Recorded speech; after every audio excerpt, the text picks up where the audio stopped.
Welcome to Beyond the Balance Sheet. I'm Walt Laskos, the Director of Public Relations at Westcorp Federal Credit Union, headquartered here in San Dimas, California. And I'm happy that you could join us today for the ongoing part of our series that focuses on topics that might not be essentially dealing with investments or payment systems, but focus more on other operations that make up the enterprise. Let me take care of some housekeeping things before we move into our discussion today. For one, if you have a question at any time during our presentation, please look at the bottom left-hand side of your screen. You'll see a toolbar, and you'll see a question link there. Just click on that question link, type in your question. We'll see it here in the studio, and we'll be able to respond to whatever question it is that you might have. Also, if you are experiencing technical problems, be sure to call our tech support. That number is 877-293-8891. 877-293-8891. Today, of course, as you know, our focus will be on Internet security. And as I was preparing for today's program, I realized more and more the kind of perhaps scary topic that this might be. There's a lot that goes into it, and I'm very delighted that I have an expert with us today that can really make some sense of a lot of the issues that we might face when it comes to Internet security. My guest today has more than 12 years of experience in the security field and is a regular speaker for organizations such as SANS and ISA, as well as industry groups including the LA County Bar Association and CUSPA. He holds CISSP and CISA certifications, as well as numerous technology-specific credentials. He joined Westcorp in 2005 from PricewaterhouseCoopers, where he was responsible for managing key client projects in the areas of compliance, governance, and risk. At Westcorp, he has the overall responsibility for identifying and managing risks to information and systems that are part of our enterprise. And these include strategic and tactical planning, policy development, threat analysis, and implementation and administration of security technologies. We welcome Robert Brown, Director of Information Security at Westcorp, to Beyond the Balance Sheet. Robert, let's get right into it. From your role as Director of Information Security, what keeps you up at night? Well, I think it's certainly an evolving method. If you look at over the past 10 to 15 years, if you take 15 years ago, especially with credit unions in the credit union space, we've evolved from a standpoint where we've had one core system or a few core systems to having this internet-focused presence where we're moving data and content back and forth between service providers, other credit unions, corporates like Westcorp, and the connected nature of the world has changed the threats, and these threats continue to change on a daily, on a weekly basis. So at least from my standpoint, the thing that keeps me up at night is trying to anticipate what the next set of threats are.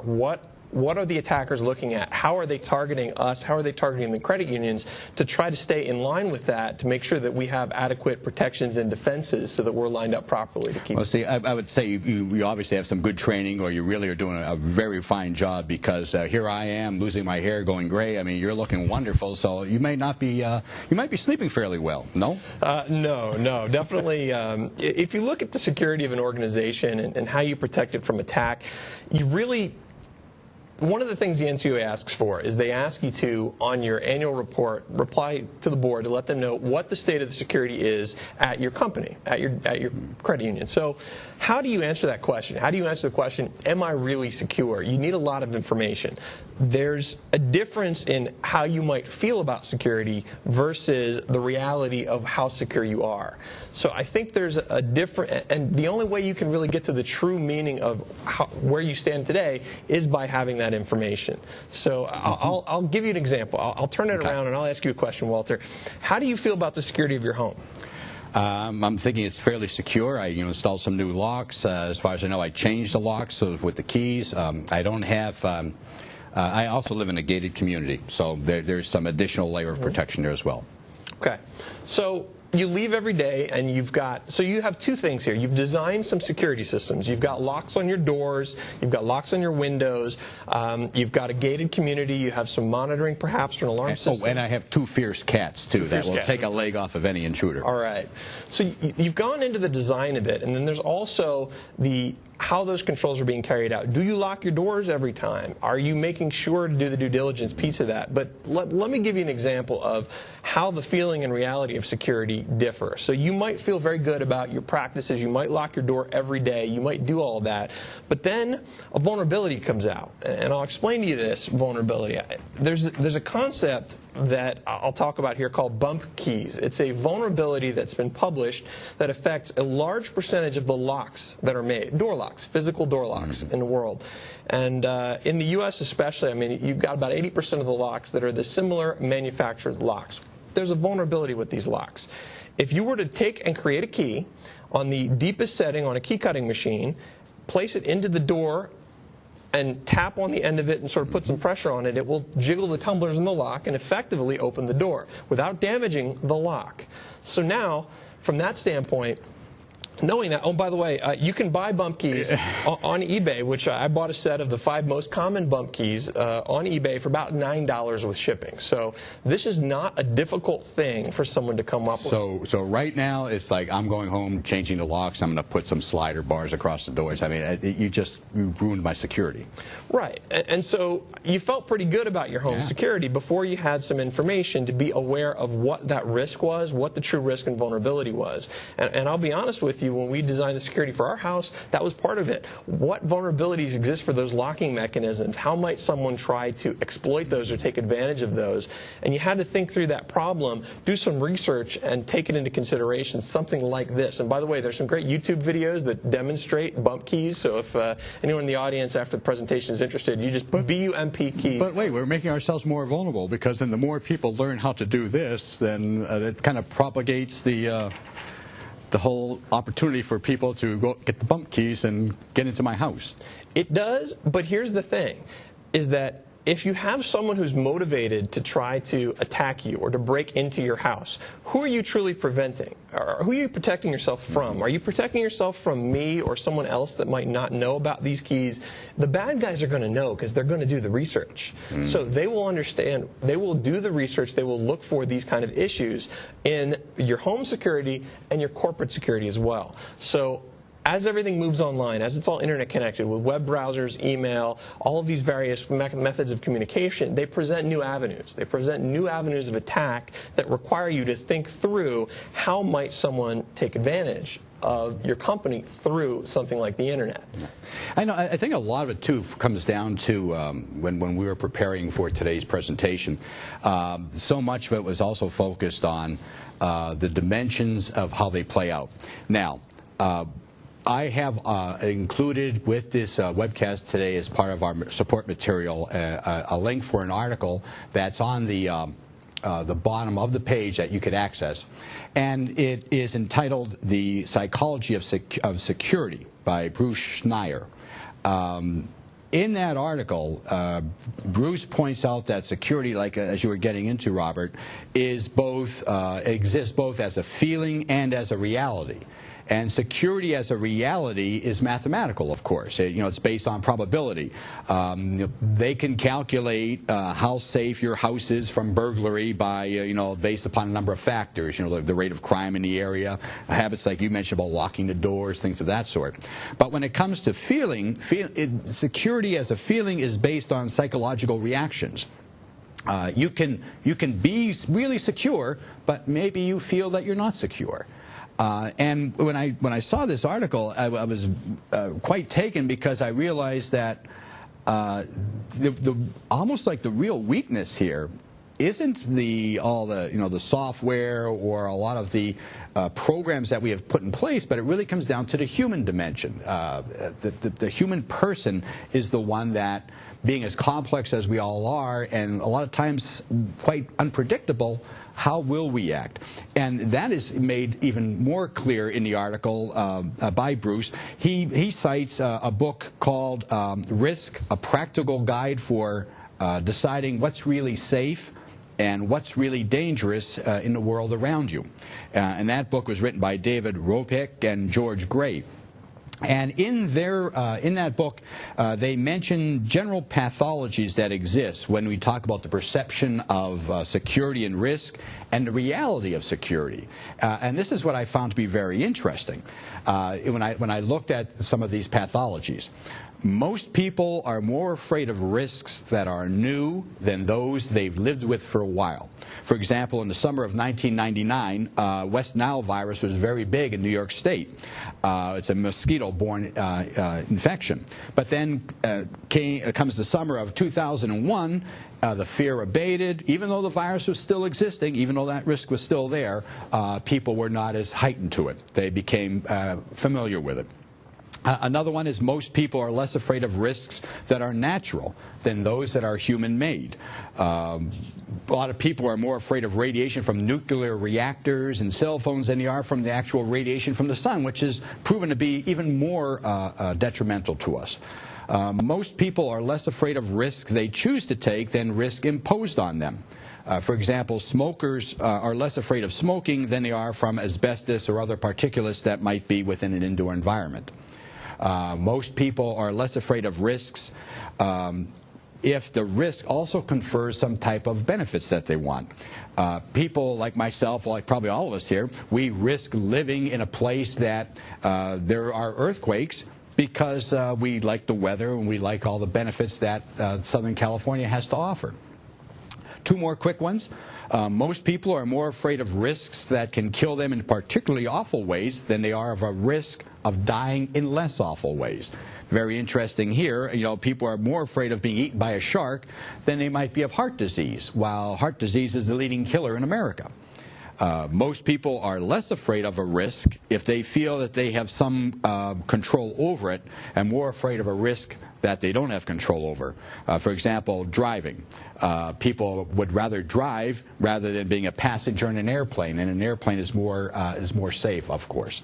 And then finally, we are more afraid of risks that we're more aware of, and less afraid of risks that we are less aware of. The fall of 2001, everyone being aware, of course, of terrorism. The fear was rampant, while the fear of street crime was low, even though that risk did not change. And you will generally be more afraid of a risk that you could directly affect you than a risk that threatens others. Basically, we were all less afraid of terrorism before September 11th because it was happening overseas. But now that it happened on our own soil, it's a totally different story. So I think when you look at some of those pathologies and you start to really focus on the human dimension and how it plays into the kind of work that you have to do, Robert, that's quite challenging. Yeah, and I think a lot of what you talked about there and what Bruce Schneier has done, and I think he's actually one of the leading thinkers in this area because he's not just focused on the bits and the bytes. He's focused on how do people perceive risk? How do people understand? How do they make security decisions? Because in the end of the day, a security decision is a trade-off. If you decide that you're going to put a limit on the length of a session for that you can be logged into your company's computer, there's a reason that you're doing that. Let's say it's a laptop. You might not have physical control of the device. It could be in Starbucks. Someone could walk away from the keyboard. If you limit the length of that session that they're able to be logged in, it reduces the risk of someone else walking up. But you're also doing that at a trade-off. And the trade-off in that case is the user, right? The user of the machine is going to have some higher degree of security they're going to have to deal with. And I think a good example of this that Microsoft's been greatly struggling with is Windows Vista. I don't know how many people here have used Vista either in a corporate environment or at a home environment. If you look at statistics, it's pretty low because they haven't gotten great adoption on it.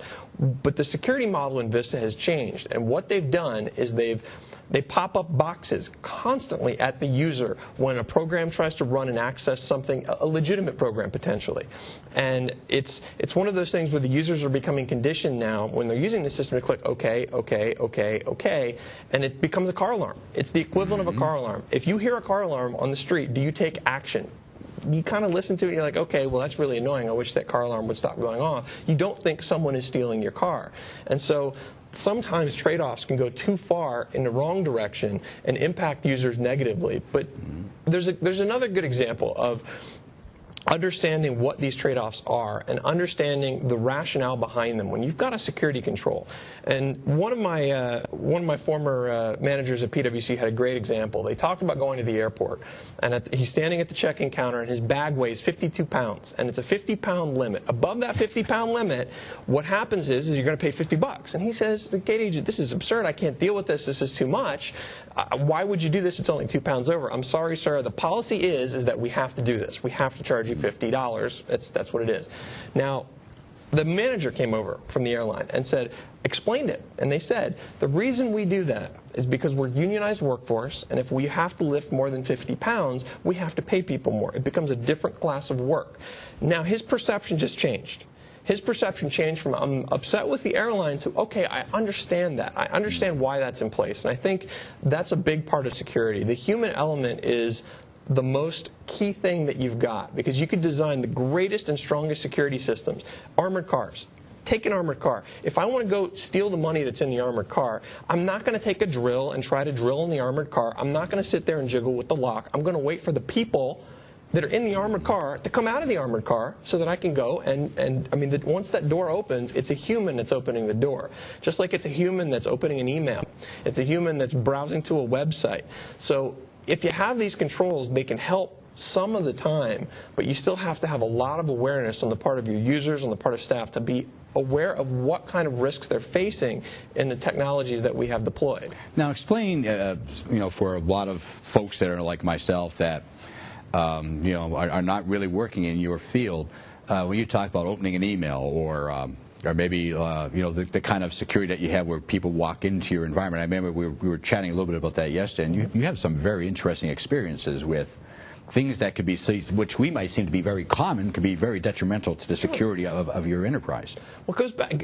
Everyone knows the story of the Trojan horse in the Middle Ages, and you've seen it. They create this big horse, they put it outside the castle walls, they pull it inside, the people come out and they attack the castle from within. Well, why did that attack work? Because they got the people inside to pull in the Trojan horse. And it's the same thing with web browsing, with email. The way that it's changed is that companies have matured in how they manage their systems. They're putting patches on more regularly. They have good firewalls. They have a lot of the walls, but the inside and the users is where the rubber meets the road. And there's a lot of good examples of this. So if I wanted to attack someone, what am I going to do? I'm probably going to send an email that says, I'm sending you an email from the IRS. We've got a contract issue. I need you to open this attachment. And it's a phishing email. What it's doing is one of two things. It's going to ask you to input some information, put in your password. It's going to look very legitimate to steal your credentials, or it's going to infect your computer with a Trojan horse that gives someone control of your computer. And these attacks are increasing in record numbers. Symantec actually publishes what they call an Internet Security Threat Report, which I also encourage everyone to look for. You can find it right in Google. But they've published the malicious attacks against people from a phishing standpoint have increased tenfold in the last few years, and especially against financial services. When you look at one of the statistics that stands out to me is that 80% of all unique brands used in these phishing attacks were in the financial sector. So whenever someone is lobbing this email into your organization or at your members that looks like it's coming on your behalf, that's prompting them to action, they're taking your brand and using it to try to compromise their accounts, to log into their online banking systems, to transfer funds, or to obtain information for identity theft purposes. Is there anything that points that there are more of these phishing attempts going on with credit unions than there are elsewhere? They didn't break the statistics down based on credit union, but the financial services industry as a whole is a significant target, much more so. When you look at this 80% of unique brands, you also have 66% of all these websites that these guys stand up to collect the credentials are in the financial service space. So we're a big target. Why? Because we've got the money. I mean, now, in your opinion, being credit unions the way we are, do you see us being more vulnerable than others? I think it's not necessarily that we're more vulnerable, but I think the challenge is one of resources when it comes down to it. We've got a number of folks here at Westcor that are dedicated to information security that work in this field. I've got a great team of people. We've got an enterprise risk management program. But when you get to a smaller credit union, you're dealing with a lot of issues. You're wearing a lot of hats. So I think from that standpoint, it becomes challenging because this is another thing that's going to distract from running your business. And so I really think that if there's a struggle, I think it really has more to do with the fact that there's not enough resources, not enough people, because it is a people problem. You have to address it with people. You have to get the website shut down. You have to put the notices out to your members. You've got to communicate this. So I think that's really where we've struggled a bit, I think. It's just finding people to do it. Now, I know you also put on the screen, or I have up on the screen, we mentioned fishing and farming and road apples. Sure. Tell farming, road apples in particular.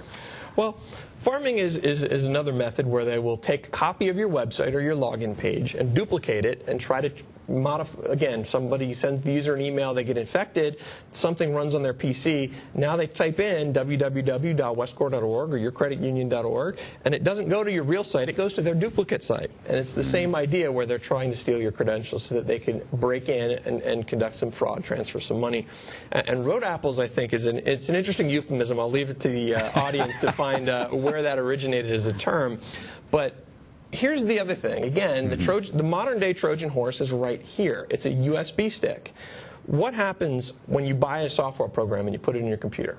It comes up with a prompt that says, install my software. That's right. It automatically, from the CD, anything, right? From the CD, it runs a piece of software that will automatically execute. It's the same thing with this. So if I'm a bad guy, if I want to break into an organization, they might have the greatest security. I might take one of these USB flash drives, just like a lot of people use, put some software on it, and I'll just leave it outside the building, wait for people to pick them up and walk inside. Or I'll leave and people will. And they absolutely will. You look at, just leave some blank CDs or mark it confidential sales information. They'll walk inside of the organization and they'll put it in a PC. Not because they're trying to take advantage of anything or help the attacker, but because they're trying to be a good Samaritan or, oh, look what I found. And it's the same thing with everyone's favorite device, the iPod. The iPod is just a big hard drive. And it can play music, but it can also act as a hard drive. So you've got people walking around with 80 gigabytes worth of hard drive space. You can fit a whole lot of confidential data on this. So right in iTunes, you just turn it in hard drive mode. You can drag the data onto it, and you're walking in and outside of your organization with what seems like a music player, but can also store data. Phones store data. I mean, every cell phone has some amount of memory in it or the ability to add more. So you look at all of these new ways of communicating have also introduced a lot of new ways for information to flow in and out of the organization, and it has also required the users to understand more about this so that they can make better decisions, to not pick up that flash drive and put it into the computer. Give it to the security team. I mean, you know, I don't know about you all, but when I hear you talk and I think about all the ways that, you know, a credit union can be attacked, are we doing enough to protect ourselves? I think we've made some investments. The NCUA has a big focus on this. They have a number of regulations. You look at the red flag regulations that were recently published at the end of last year for identity theft. And so they're regulating a lot of security into the process. They're requiring of it. But regulations move slower than the attackers do. Every month or every 2 months, it's going to change. It's going to change because they're always looking for the easiest, least protected way to compromise. So you really have to stay up on it. So I think the biggest thing that we can continue to do is to educate ourselves, to read these threat reports, to understand what the threats are, to communicate to our members and our internal staff about why this is important. Not just we're doing it because of policy or regulation, but here's the rationale behind it. Here's the risk. Because if you understand the risk, Walter, I bet you if you saw one of these, you're not going to pick it up outside. You're going to walk over to our area and you're going to say, I found this is a problem. That's right. And you know, when you talk about those memory sticks, they're just so common.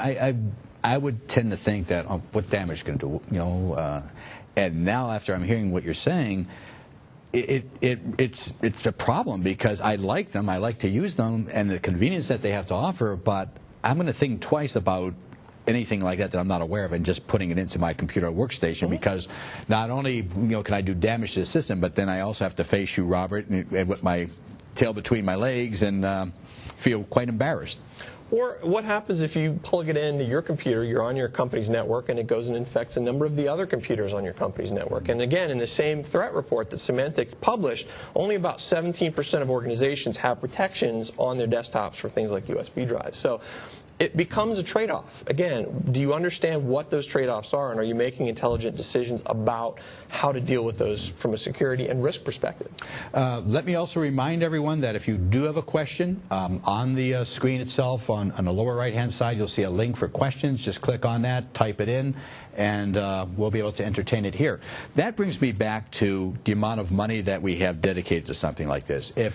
If credit unions, or if a particular credit union is in a situation where, well, God, we just don't have any more in the budget to put toward it, is there or are there other steps that the CEO or the CFO can take with staff, be it education, maybe, I don't know, that can help further mitigate the amount of risk that they might be facing? Sure, and I'll throw a pitch from one of the industry organizations. It's called CUSPA, Credit Union Information Security Professionals Association, CUISPA.org.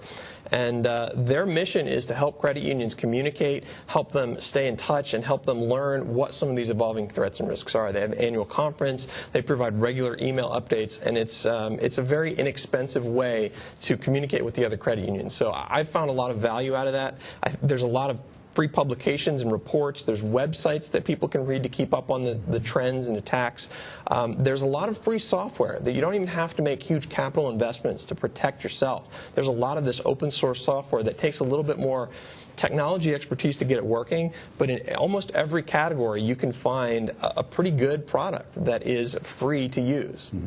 Now, before we go further too, let me ask someone watching today, they have some questions. How can they get a hold of you? The easiest and best way for me is just send me an email, and it's just rbrown, B-R-O-W-N, at westcorp.org. So that's a very easy way to get a hold of me. And Walt, how about you? Well, for me, it's just quite simple. Just wlaskos at westcorp.org, or just simply call the Westcorp's phone number, the central desk, and they'll put you through to me. We have, Robert, maybe about 4 or 5 minutes left yet as we wrap up. We're also looking to keep our program to 30 minutes. We know that your time is valuable, and we know that in many respects, if we can't make our main points to you in 30 minutes, then we failed. So I think when we look at this, if we were to sum it all up as to what CEOs, what CFOs, those at large credit unions, those at small credit unions, what is the main takeaway that you really are hoping that they get from our presentation, from our discussion today?